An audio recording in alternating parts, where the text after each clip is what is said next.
Estamos en el año 2044, y como el resto de la humanidad, Wade Watts prefiere mil veces el videojuego Oasis al cada vez más sombrío mundo real. Se afirma que esconde las piezas de un rompecabezas diabólico, cuya resolución conduce a una fortuna incalculable. Durante años, millones de humanos han intentado dar con ellas, sin éxito. De repente, Wade logra resolver el primer rompecabezas del premio, y a partir de ese momento debe competir contra miles de jugadores para conseguir el trofeo. La única forma de sobrevivir es ganar. Ready Player One. El impresionante debut de Ernest Cline está revolucionando la literatura de género en Estados Unidos. Antes incluso de su publicación, convenció a la Warner Bros. De convertirlo en su próxima gran producción, a agentes y editores de medio mundo de que compraran sus derechos, y cautivó a autores de la talla de Charlaine Harris y Patrick Rothfuss, a quien, según ha confesado, le pareció un libro escrito por él mismo. Desde entonces, esta novela ha seducido a la crítica y ha alcanzado las listas de más vendidos del New York Times y Amazon. Ready Player One. Inicio. Para Susan y Libby, porque no existe un mapa para el lugar al que nos dirigimos. Quienes tienen mi misma edad recuerdan dónde estaban y qué hacían la primera vez que oyeron hablar del concurso. Cuando en el canal de video apareció un flash informativo anunciando que James Halliday había muerto esa noche, yo me encontraba viendo dibujos animados en mi escondite. No era la primera vez que oí hablar de Halliday, claro. Todo el mundo sabía quién era: el diseñador de videojuegos, el creador de Oasis, el ambicioso juego online que permitía la participación de muchísimos jugadores a la vez, y que, gradualmente, había evolucionado hasta convertirse en la realidad virtual en la red más visitada a diario, tanto para hacer negocios como para comunicarse y divertirse. El éxito sin precedentes de Oasis había convertido a Halliday en una de las personas más ricas del mundo. Al principio no entendí por qué los medios de comunicación concedían tanta importancia a la muerte del multimillonario, como si los habitantes del planeta no tuvieran otras preocupaciones: la crisis energética, el catastrófico cambio climático, el hambre cada vez más generalizada, la pobreza, las enfermedades, media docena de guerras. Ya se sabe, lo de siempre: perros y gatos juntos, histeria colectiva, como decían en la película Los cazafantasmas. Por lo general, los informativos no interrumpían las comedias de costumbres interactivas, ni las telenovelas, a menos que hubiera sucedido algo muy grave. Con el descubrimiento de un virus asesino o la desaparición de alguna ciudad bajo una nube atómica. Cosas así. Por más famoso que fuese, el fallecimiento de Halliday no debería haber merecido más que una entrada breve en el informativo de la noche, para que las masas desarrampadas menearan la cabeza, muertas de envidia, cuando los presentadores pronunciaran la suma obscena de dinero que pasaría a engrosar la fortuna de los herederos del multimillonario. Pero es que ahí precisamente estaba la noticia: James Halliday no tenía herederos. Había muerto soltero a los 67 años, sin parientes vivos y, según se decía, sin un solo amigo. Había pasado los últimos 15 años de su vida en un aislamiento autoimpuesto, durante el que, si había que hacer caso de los rumores, había enloquecido por completo. Así que la noticia bomba que dejó a todo el mundo boquiabierto, la revelación que hizo que, desde Tokio hasta Toronto, la gente se cagara en los cereales del desayuno, tenía que ver con las últimas voluntades y el testamento de Halliday, con el destino de su inmensa fortuna. Halliday había preparado un breve mensaje de video y había dispuesto que los medios de comunicación lo emitieran en el momento de su muerte. También ordenó que se enviara por email una copia del video a todos los usuarios de Oasis esa misma mañana. Todavía recuerdo aquel aviso electrónico, aquel sonido de campanilla, cuando llegó a mi bandeja de entrada, apenas unos segundos después de que hubiera oído la noticia en el informativo. Aquel mensaje de video era, de hecho, un cortometraje muy bien producido titulado Invitación de Anorak. Excéntrico como era, Halliday había mantenido a lo largo de su vida una obsesión por los años 80 del siglo XX, la década que había coincidido con su adolescencia, e Invitación de Anorak estaba plagado de lo que posteriormente descubrí eran veladas referencias a la cultura pop de aquellos años, aunque casi todas ellas se pasaron por alto la primera vez que lo vi.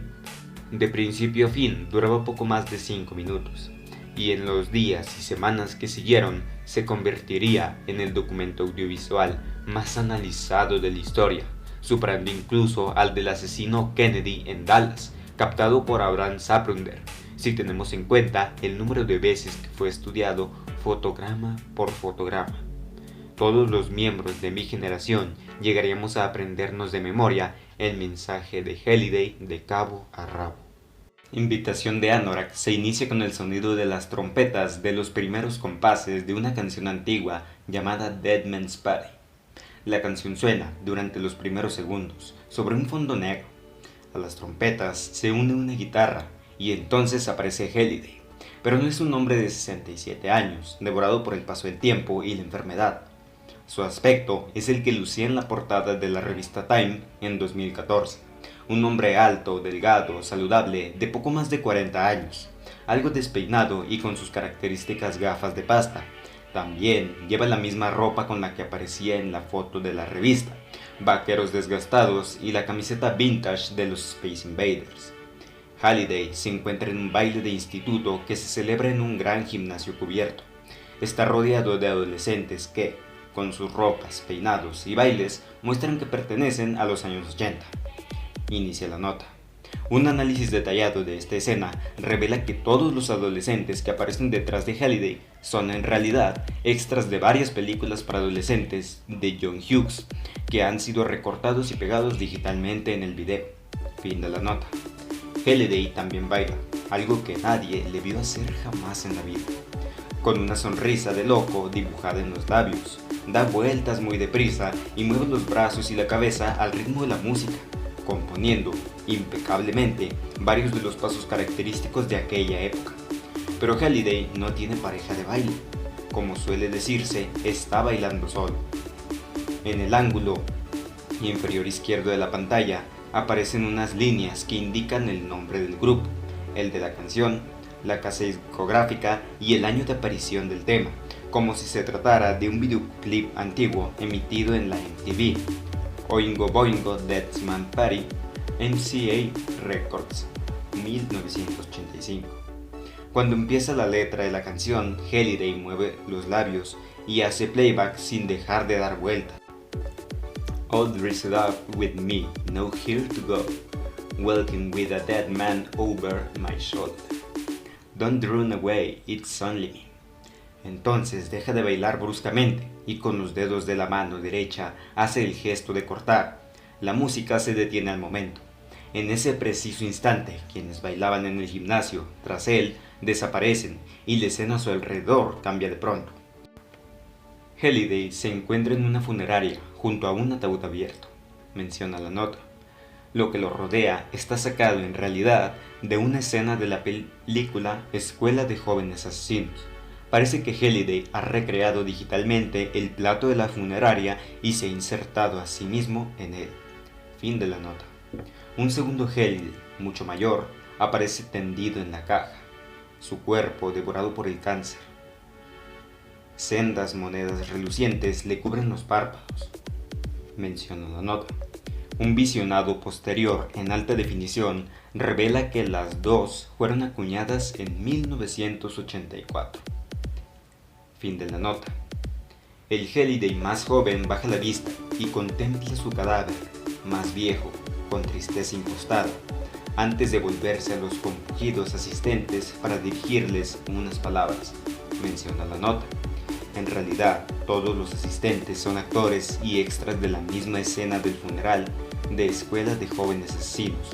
Winona Ryder y Christian Slater resultan claramente visibles y aparecen sentados al fondo. Fin de la nota. Halliday chasquea los dedos y en la mano derecha aparece una especie de pergamino enrollado. Lo extiende con gran parsimonía hasta que el papel toca el suelo y se extiende por el pasillo que se abre frente a él. rompe la cuarta pared y dirigiéndose al espectador empieza a leer. Yo, James Donovan Halliday, en plenitud de mis facultades mentales, por la presente dispongo y declaro que este instrumento sea mi última voluntad y testamento, con el que quedan revocados todos y cada uno de los documentos firmados por mí hasta la fecha. Sigue leyendo, cada vez más deprisa. Pasa sobre varios párrafos llenos de jerga legal, hasta que las palabras resultan ininteligibles.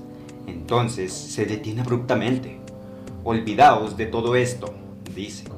Por más deprisa que leyera, tardaría un mes en terminar, y, aunque es triste, no dispongo de tanto tiempo.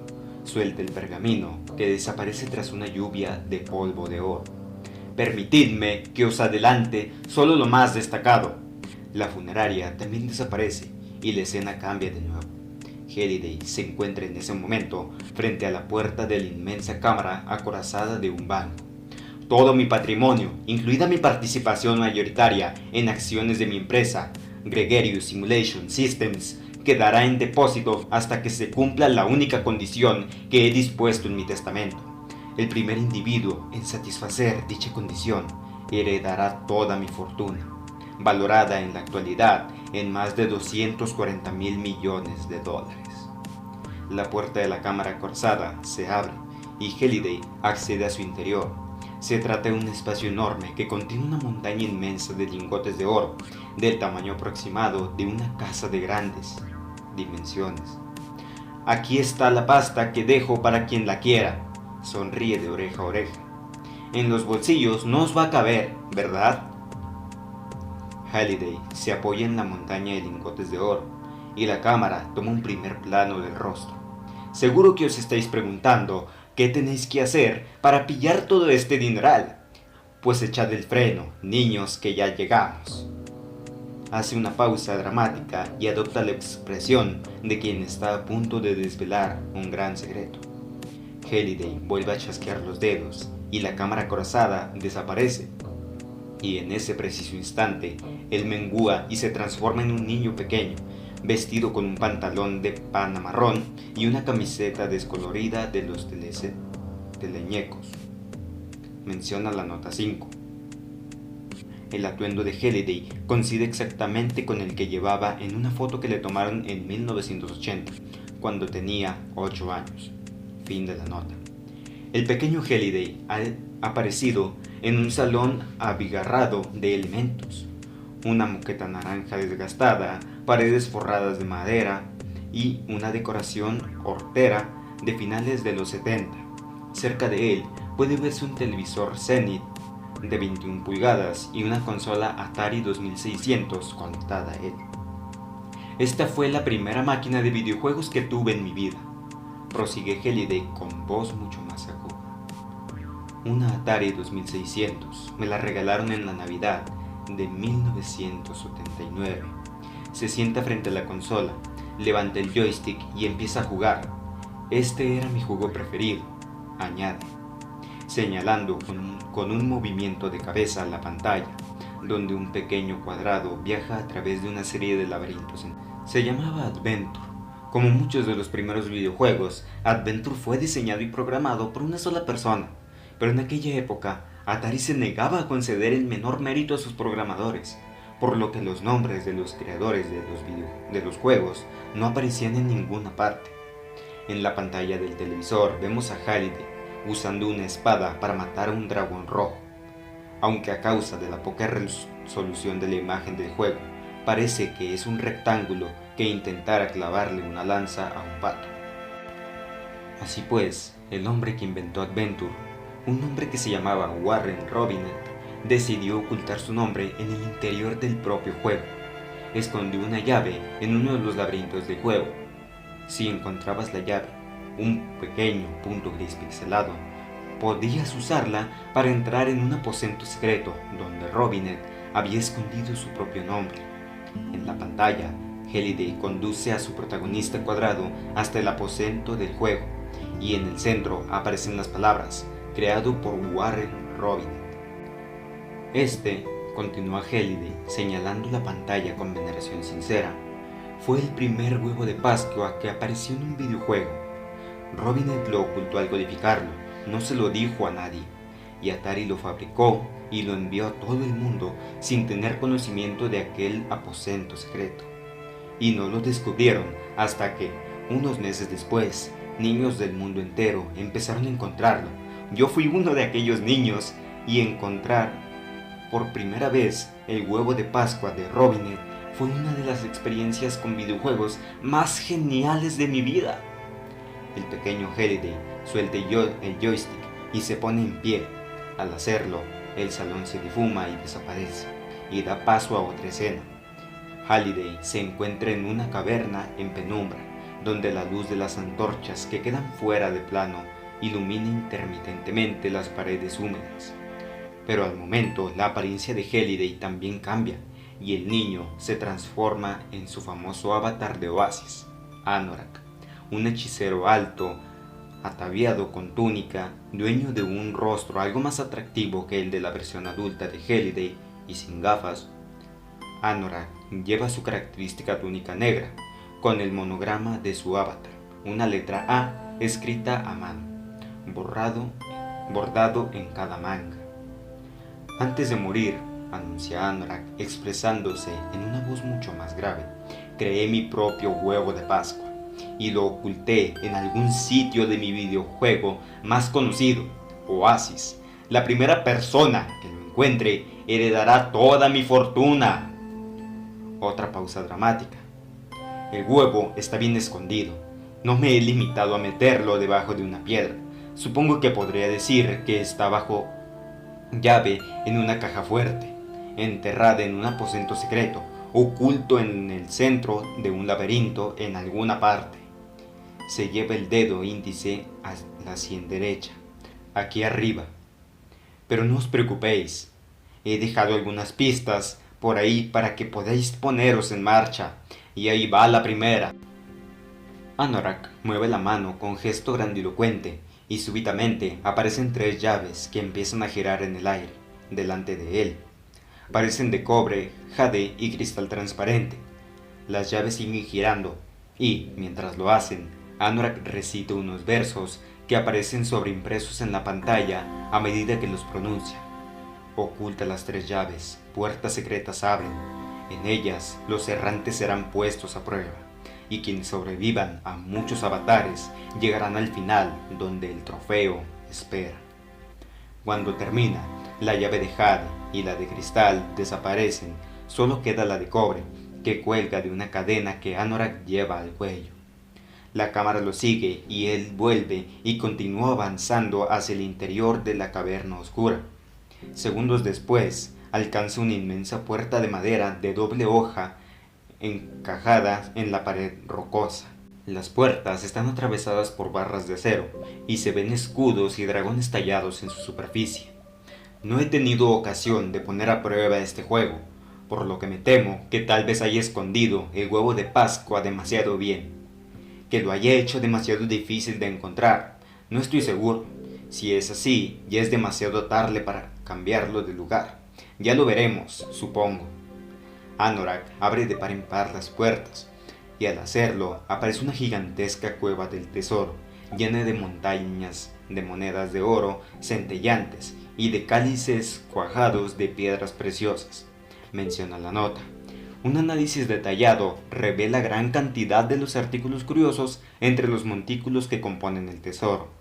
Entre ellos se destacan varios ordenadores antiguos, un Apple IIe, un Commodore 64, un Atari 800 XL y un TRS-80 Color Computer 2, así como numerosos controladores de videojuegos para diversos sistemas y centenares de dados poliédricos de los que se usaban en los primeros juegos de rol de sobremesa. Fin de la nota. Franquea las puertas abiertas y se vuelve a mirar directamente al espectador. Para que se mantengan abiertas, extiende mucho los brazos, menciona la nota. La imagen congelada de esta escena es casi idéntica a un dibujo de Jeff Easley que aparecía en la cubierta de la Guía de Dragones y Mazmorras, un libro de reglas de dragones y mazmorras publicado en 1983. Fin de la nota. Así que, sin más despedidas, anuncia Anorak. ¡Que empiece la búsqueda del huevo de Pascua de Halliday! Acto seguido desaparece tras emitir un destello de luz y el espectador permanece mirando la puerta abierta, los montículos resplandecientes llenos de tesoros que aguardan del otro lado. Entonces la pantalla vuelve a ponerse negra. Al final del video, Halliday incluía un link a su página web personal que había cambiado completamente de la mañana de su muerte. Durante más de un decenio, lo único que tuvo colgado en ella fue una animación sin fin que mostraba a su avatar, Anorak, sentado en el centro de una biblioteca medieval, encorvado sobre una mesa de trabajo rayada, mezclando pociones y consultando libros de hechizos frente a una pared de la que colgaba una pintura de grandes dimensiones que representaba a un dragón negro. Pero aquella animación sin principio ni fin había desaparecido, y en su lugar había una lista de máximos anotadores, como las que aparecían en aquellas máquinas de videojuegos antiguas que funcionaban con monedas. La lista era de 10 casillas, y en cada una de ellas se repetían las iniciales JDH, James Donovan Halliday, seguidas de 6 ceros. Aquella lista de máximos anotadores no tardaría en conocerse como la tabla de puntuación, o simplemente la tabla, y permanecería largo tiempo inalterada.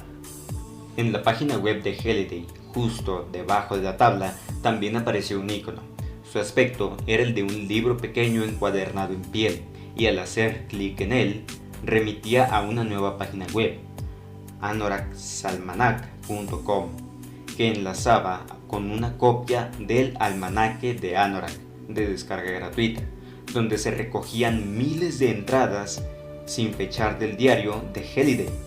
Tenía una extensión de más de 1000 páginas, pero contenía muy pocos detalles sobre la vida personal de su autor, sobre sus actividades cotidianas. Casi todas las entradas estaban relacionadas con sus observaciones improvisadas sobre los varios videojuegos clásicos, novelas de ciencia ficción y fantasía, cómics y cultura pop de los años 80. También figuraban algunas diatribas humorísticas en las que se cargaba todo lo que se le pusiera por delante, desde las religiones organizadas hasta los refrescos light. La cacería, como acabó por conocerse aquella competición, fue abriéndose paso a través de la cultura global. Igual que sucedía con la lotería, encontrar el huevo de Pascua de Halliday se convirtió en una ilusión popular tanto entre adultos como entre niños. Se trataba de un juego en el que cualquiera podía participar y, al principio, no parecía haber un modo acertado ni erróneo de jugarlo. Lo único que el contenido del almanaque de Anorak parecía indicar era que, para encontrar el huevo, resultaría imprescindible familiarizarse con las diversas obsesiones de Halliday, cuestión que llevó a una fascinación creciente por los videojuegos clásicos y la cultura pop de los 80, sobre todo en Estados Unidos. 50 años más tarde, las películas, la música, los juegos y las modas de los años 80 volvieron a cobrar vigencia.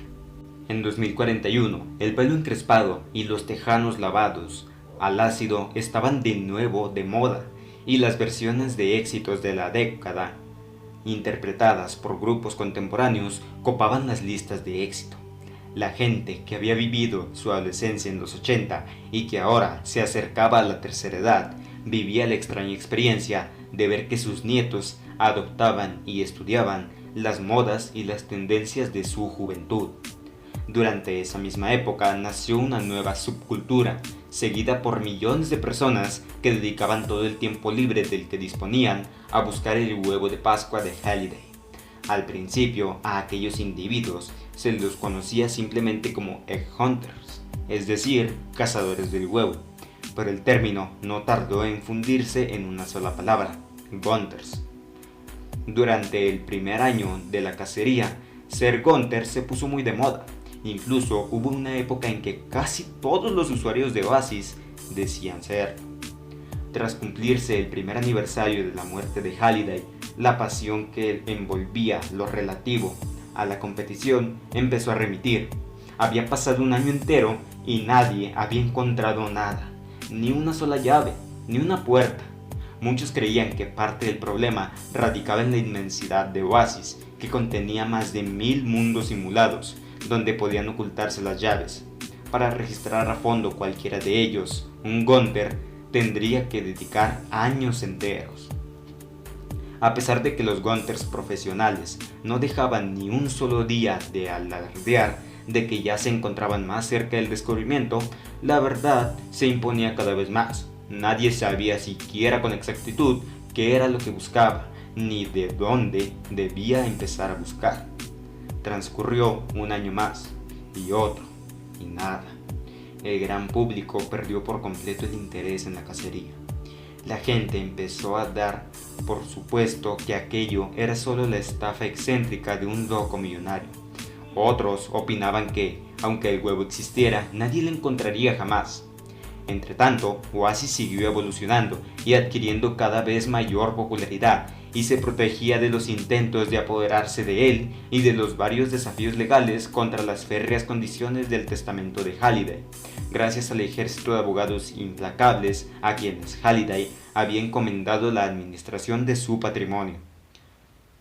El huevo de Pascua de Halliday fue desplazándose gradualmente al territorio de la leyenda urbana, y la menguante tribu de Gunthers era cada vez más blanco de burlas.